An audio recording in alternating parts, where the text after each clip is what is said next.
여러분 안녕하세요. 여의도 펀드매니저 TV입니다. 자, 이번 시간에는 2차 전지 대안은 수소차인가? 그렇다면 why? 이러한 주제를 가지고 여러분들과 함께 같이 나눠보도록 하겠습니다. 구독, 좋아요 버튼 꼭 눌러주십시오. 감사합니다. 네, 템버그를 찾는 법, 투자 전략, 저의 철학을 한번 다시 복습하고 가죠. 우상향 고래를 분별해내야 한다. 그렇죠? 그리고 깔고 앉아 견디는 것이다. 우상향 고래를 분별해내는 것은 지식의 영역이라고 그랬죠. 이건 열공만이 해결할 수 있습니다. 그리고 깔고 앉아 견디는 것은 기질의 문제이다. 이건 연습이 필요하죠. 타고난 트레이더는 1%는 있습니다. 저도 후배 펀드 매니저들을 가르쳐보면 타고난 트레이더들이 있습니다. 그들은 타고나죠. 이들은 1%밖에 안 됩니다. 하지만 우리도 타고난 트레이더가 될 수 있습니다. 그건 practice. 연습을 통해서 깔고 앉는 연습을 통해서 우상향 고래를 만날 수가 있습니다. 네, 오늘 주제 제목에서 보시다시피 2차 전지 대안으로 저는 수소차, 특히 수소 연료 전지를 여러분들에게 대안으로 제시하는데 결론은 이겁니다. 전기차 배터리 고점 논란은 지속될 것이다. 전기차의 전력 생산에 대한 악유가 시작됐다. 대체 전기차를 저렇게 많이 생산해내면 어디서 전력을 생산할 것인가? 탄소 중립과 미스매치되는 부분이 많다. 그런 기본적인 악유들이 막 나오기 시작하는 거죠. 원래 팔고 싶을 때 다 이런 악유들이 나옵니다. 그동안에 잠잠해졌던 것이 툭 튀어나오죠. 저는 대안은 수소, 그리고 그 중에서 수소차. 수소차 중에서도 뭐냐? 연료 스택 전지다. 이렇게 여러분들에게 결론을 말씀드리고 싶네요. 차로서의 매력보다는 연료전지 시장이 가지고 있는 잠재력이 더 큰 매력이라는 거죠. 그렇죠? 네, 수소를 보는 시각은 그렇습니다. 연료전지 시스템의 개발이 빠른 속도로 이루지 못하고 있는 건 기계공학, 전기, 화학, 소재 등 다방면에서 융복합 기술이 필요하기 때문이다. 진입장벽이 높은 기술만큼 노하우를 쌓아 원천 기술을 확보해 나갈수록 대래 기술의 발전 속도는 빨라질 것이다. 우리 초창기 전기차나 초창기 아이폰이나 다 그랬죠. 이는 현대차, 토요타, 기술 혁신에 성공한다면 이들이 수소사회로 가는 주도권을 잡을 것이다. 이들이 유럽의 모든 차들이 수소를 포기할 때 자기들이 포기하지 않는 이유가 여기 있습니다. 수소 연료전지 시스템의 확장성. 이것만 성공한다면 시장에서 전체를 먹을 수 있는 독과점 형태의 모습. 이 두 개를 두 회사는 보고 꾸준히 매달려 있는 것입니다. 이 그림은 국내 수소차 밸류체인 그림인데요. 네, 유진투자증권의 한병화 의원이 그린 책에서 제가 따왔는데 이 그림 정도는 여러분들이 암기를 하실 정도로 아셔야 됩니다. 그리고 이해가 안 되신 분들은 자기 책상에 딱 붙여놓고 자기 노트에 딱 붙여놓고 수소차는 어떤 밸류체인을 가지고 있는가. 제가 여러분들에게 말하는 핵심은 큰 그림, 아웃라인을 전체를 이해하려면 서프라이 체인, 밸류체인을 이해를 하셔야 됩니다. 심지어는 핸드폰을 뜯어봤을 때 카메라는 누가 만들고 뭘 누가 만들고 어떻게 돼 있고 부품 누가 공급 이런 큰 밸류체인을 이해하고 있어야 된다. 그렇죠. 2차 전지도 마찬가지죠. 반도체 8대 공정도 마찬가지죠. 수소차 밸류체인도 마찬가지죠. 이런 기본적인 공부가 돼 있어야 합니다. 그래야 여러분들이 이해할 수 있습니다. 자, 국내 수소차 밸류체인을 봅시다. 이 중에서 중요한 건 제가 세 가지라고 했죠. 수소 인프라가 중요합니다. 여기서는 현대중, 효성중공업 정도 사면 저는 될 것 같아요. 그 다음에 수소 저장 장치에서는 일진 하이 솔루션, 솔루스 최근에 IPO 했죠. 그 다음 효성 첨단 소재 정도. 세종공업은 12,000원대가 아주 마이백입니다. 저도 이 종목 좋아했다가 많이 터졌는데 버렸습니다. 다음에는 가장 중요한 거 연료전지 스택이죠. 상하 프론텍, 비나텍 정도를 보시면 됩니다. 동화성도 괜찮습니다. 네, 세계적으로 수소차 시장에 대한 반론도 만만치 않죠. 국내에서도 마찬가지입니다.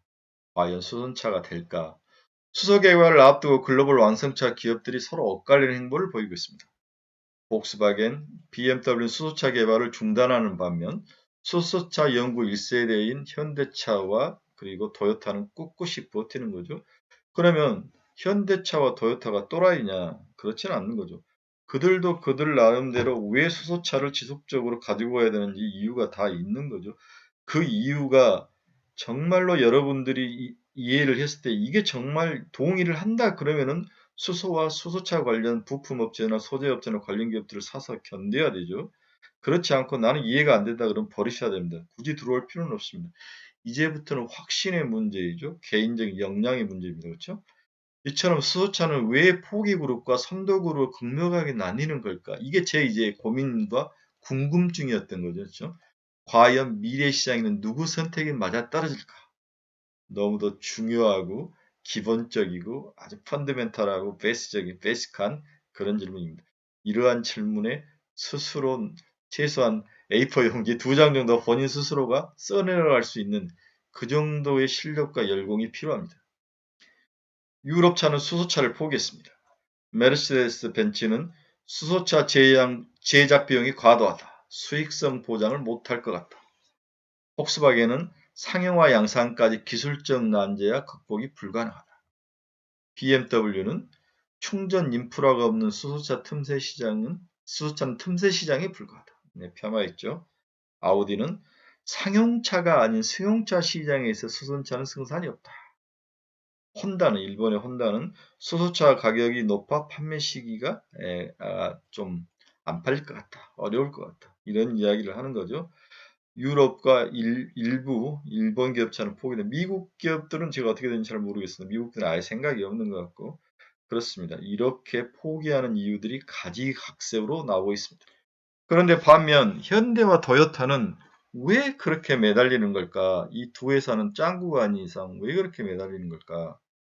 자, 이 한 문장이 핵심이라고 볼 수 있습니다.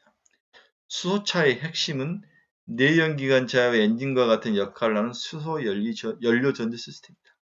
연료전지 시스템은 자동차뿐만 아니라 선박, 열차, 드론부터 발전소까지 활용 범위가 무궁무진하다. 현대차와 도요타가 수소 개발을 고수하는 근본적인 목적은 연료전지 시스템을 활용한 신산업 선점에 있다. 네, 결론 나왔습니다. 과연 이 결론을 여러분들이 인정을 하느냐 마느냐에 따라서 향후에 여러분들의 투자 전략의 결정이 될 것 같습니다. 저는 동의를 했습니다. 실제로 수소 기반의 연료전지 시스템의 이점이 많다 그럽니다. 무엇보다도 고효율, 장시간 전력 운영이 가능하죠.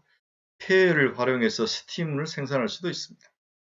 현대차와 토요타가 수소 연료전지 시스템을 미래 플랜 중심으로 놓는 이유가 여기에 있습니다. 현대차는 지난 9월 7일 개최한 전략 발표회의 하이드로젠 웨이브에서 연료전지 시스템 중심의 수소사의 비전을 공개했습니다. 뭘 중심으로? 연료전지 시스템. 네, 이 부분이 굉장히 좋은 방점이죠. 2040년까지 주택, 빌딩, 공장 등 일상과 산업에서 연료전지 시스템의 근간인 에너지 생태계를 구축한다는 내용이었죠. 현대차 관계자는 앞으로 현대차는 자동차 회사가 아닌 종합 모빌리티 기업으로 그런 목표를 가지고 수소 사회를 위한 환경을 조성해 나갈 것이다. 이렇게 이야기를 한 거죠. 그 일환으로 현대차는 지난 9월 스위스 에너지 관련 스타트업의 발전기용 연료전지 시스템을 판매하면서 수출의 길도 열렸습니다. 네, 첫 발자국을 뗀 거죠. 연료전지 시스템을 그 기술력과 퀄리티를 인정받고 스위스에 수출까지 한 거죠. 대단합니다. 연료전지 시스템의 사용처를 한번 볼까요? 선박, 열차, 드론 등 다양한 분야에 사용할 수 있습니다. 여러 가지 형태로 제작과 설계가 가능하죠. 발전소 에너지원으로도 또 사용 가능합니다. 고효율, 장시간 전력 운영이 가능하고요. 또한 세 번째로 가정용 전력 공급원 역할도 할 수 있습니다. 에너지 손실을 최소화할 수 있죠. 그래서 연료전지 시스템을 기반으로 한 신산업 구축이 매력적인 거죠. 해볼만 하다고 두 회사는 판단을 한 거죠. 미래 수소사의 주도권 선점 노력이 필요하다. 네, 의외로 경쟁이 치열하지 않을 것 같네요. 네, 경쟁자들이 다 포기한 상태라면 현대와 토요타는 먹으면 반도체처럼 과점을 할 수 있습니다. 치킨 게임을 할 필요도 없네요. 자, 다음은 국내 수소차 투자 포인트를 볼까요? 네, 어제 유진투자증권 한병화 애널리스트가 쓴 자료를 제가 도용해 왔는데, 자, 2030년 수소차 보급 목표는 88만 대가 목표다. 그렇죠? 정부는 탄소 중립 달성을 위해 2030년 탄소 감축 목표를 발표했죠. 2018년 대비 2030년까지, 몇 년까지? 2030년까지 감축 목표가 기존의 26.3%에서 40%로 상향을 했습니다. 아주 화끈하게 나가네요. 중간에 이행하는 과정에 여러 기업들이 비용 상승의 문제로 고통은 있을 것 같아요. 이를 위해 수송 부분의 탄소 매출을 2018년 9,800만 톤에서 6,100만 톤으로 37.8%를 감축할 계획이다. 또한 실행 계획으로는 2030년 기준 전기차 362만 대, 수소차 몇만 대? 88만 대. 여기도 좀 88. 2030년에는 수소차가 판매가 누적으로 88만 대다. 하이브리드카 400만 대 보급이 목표죠. 두 번째로는 자동차 평균 주행거리를 4.5% 감축을 시키겠다. 세 번째는 전기 수소차 충전 인프라 확대를 당국다. 이 충전 인프라 확대에서 우리가 좋아하는 오닉PN이라는 시그널 EV가 걸려 있죠. 중요합니다. 네, 한병화 의원이 말한 두 번째 특징은 수소차, 전기차 부분 탄소 감축 목표 달성에 정책 지원이 우선적으로 예상이 된다. 2030년 감축 목표를 달성하기 위한 정책 지역 강도에서 수소차, 전기차 부분이 가장 높을 것으로 판단된다.